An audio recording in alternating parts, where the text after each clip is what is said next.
નમસ્કાર, શો ટાઈમમાં આપનું સ્વાગત છે। ભાવનગરના દીવાનપરા રોડ પર રહેતા વૃદ્ધને માર મારી હલુરિયા ચોક લઈ જઈ લૂંટ કરવામાં આવી હોવાની ઘટના બની છે। આ ઘટના અંગે ગંગાજળિયા પોલીસે તપાસ હાથ ધરી છે।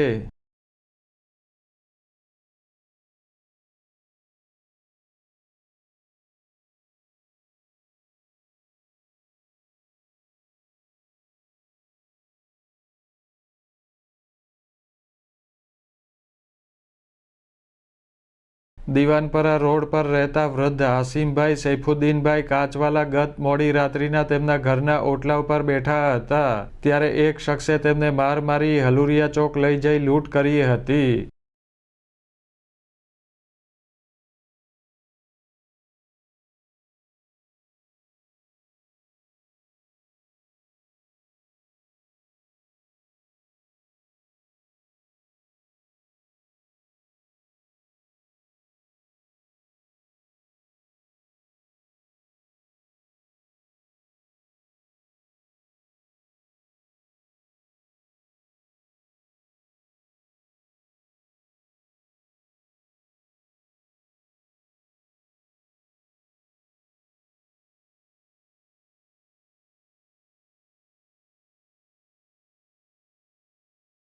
આ બનાવ અંગે વૃદ્ધે ગંગાજળિયા પોલીસને જાણ કરતા પોલીસે વધુ તપાસ હાથ ધરી છે।